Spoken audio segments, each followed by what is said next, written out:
ابو المدینہ کراچی کے علاقے خیابان راحت لائن 6 میں سنت و بھرا اجتماع ہوا جس میں اہل علاقہ اور شخصیات نے شرکت کی۔ رکن شورا حاجی عبدالحبیب اتاری نے اجتماع پاک میں سنت و بھرا بیان کیا۔ حسد کرنے والا ہوتا ہے حاسد، انگریزی میں کہتے ہیں جیلسی کرنے والا، اس کا نام ہی جیلسی ہے، جلن، اور واقعی دل میں جلن ہی ہو رہی ہوتی ہے۔ یہ ایسی بیماری ہے، دنیا میں بھی جلن ہے، آخرت میں بھی جلن ہے، ادھر بھی بندہ جلتا ہے ادھر بھی جلے گا۔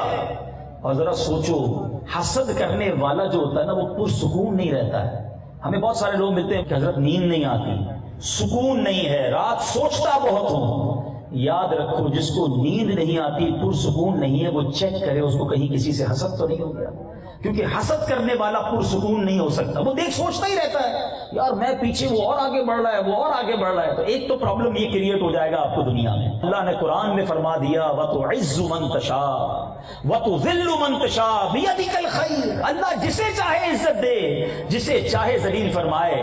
حسد کرنے والا کچھ نہیں بگاڑ سکتا اس کا، جس کو رب نے عزت دینی ہے، جس کو رب نے مقام دینا ہے، اس کا کام جلدے رہنا ہو جائے گا اور وہ ترقی کرتا چلا جائے گا۔ کبھی کسی کے بارے میں نیگیٹو نہ سوچیں، ایک جملہ یاد کر کے چلے جاؤ، سب کا بھلا سب کی خیر، سب کا بھلا سب کی خیر، سب کے بھلے میں اپنی خیر۔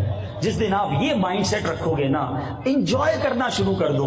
کوئی کہے پتہ چلا یار اس کی ریسٹورنٹ بڑا ترقی کر گیا، ارے ماشاءاللہ اللہ اور برکت دے۔ ارے بھائی اس نے نیا کاروبار شروع کیا، 2 فیکٹریاں ڈال لی، ماشاءاللہ یا اللہ اور برکت دے۔ اس نے نیا گھر لے لیا، اللہ اور برکت دے۔ ادھر تو پرابلم یہ ہے، ہمیں کوئی گھر پہ بلائے، دعوت کھلائے، بریانی کھائیں گے، اس کا ڈرائنگ روم دیکھیں گے، کہیں گے یار ماشاءاللہ کیا گھر بنایا ہے، جیسے ہی باہر نکلیں گے کہیں گے 2 نمبر کے پیسوں سے بنایا ہے۔ ارے تمہیں تکلیف شروع ہو گئی، اس کو اللہ نے گھر دیا ہے۔ رکن شورا نے شرکاء اجتماع کو دعوت اسلامی کا تعارف پیش کرتے ہوئے انہیں مدنی عطیات دعوت اسلامی کو دینے کی ترغیب دلائی۔ آپ سے بھی گزارش ہے، جن کو رب نے نوازا ہے، اس مہینے میں دل کھول کر خرچ کیجیے، اپنی زکوٰۃ، اپنے صدقات بہت دیجیے، آپ کاؤنٹ نہ کیجیے، یعنی پہلے زکوٰۃ پوری ہو گئی نا، کچھ لوگ کہتے ہیں یار ہماری زکوٰۃ پوری ہو گئی اب اگلے سال آنا، ایسا نہ کریں۔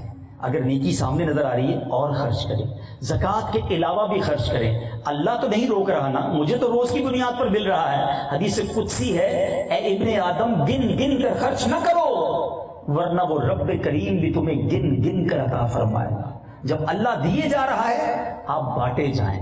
اپنی زکوٰۃ کا، صدقے کا بہترین استعمال یہ ہے کہ آپ اپنے غریب مستحق رشتہ داروں کو دیجیے۔ پہلے دیکھ لیجئے کہ آپ کے مستحق اگر رشتہ دار ہیں تو انہیں دیجیے، اور اس کے بعد میں گزارش کروں گا کہ عاشقان رسول کی مدنی تحریک دعوت اسلامی جو پوری دنیا میں سنتوں کی خدمت کر رہی ہے، دعوت اسلامی کے اس وقت 2800 سے زیادہ مدرسے ہیں۔ قرآن کی بات ہو رہی ہے نا، قرآن پھیلانے کا دعوت اسلامی کا ذرا کام سنیے گا۔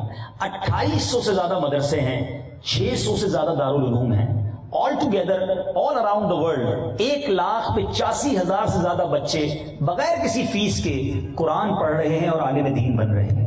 اب تک 84,000 سے زیادہ حافظ قرآن بن چکے ہیں، 2.25 لاکھ سے زیادہ بچوں نے ناظرہ قرآن پڑھ لیا ہے۔ اللہ کی رحمت سے دعوت اسلامی کے آن لائن مدرسے کھولے گئے، جس میں انٹرنیٹ کے ذریعے دنیا کے 70 سے زیادہ ممالک میں 10,000 سے زیادہ اسٹوڈنٹ آن لائن قرآن اور علم دین حاصل کر رہے ہیں۔ یعنی یہ یوسفی کے نعرہ ہے کہ دنیا کے کونے کونے ایچ اینڈ ایوری انڈیویجول تک قرآن پہنچانا ہے، قرآن کی تعلیمات پہنچانی ہے۔ اس کے لیے دعوت اسلامی کام کر رہی ہے۔ اللہ نے آپ کو نوازا ہے، اتنا بڑا دین کا کام جو آپ کے سامنے ہو رہا ہے، اس میں ضرور اپنا حصہ ملائیے۔ آخر میں دعا اور صلاۃ و سلام کا سلسلہ ہوا، جبکہ شرکاء نے رکن شورا سے ملاقات کی سعادت بھی پائی۔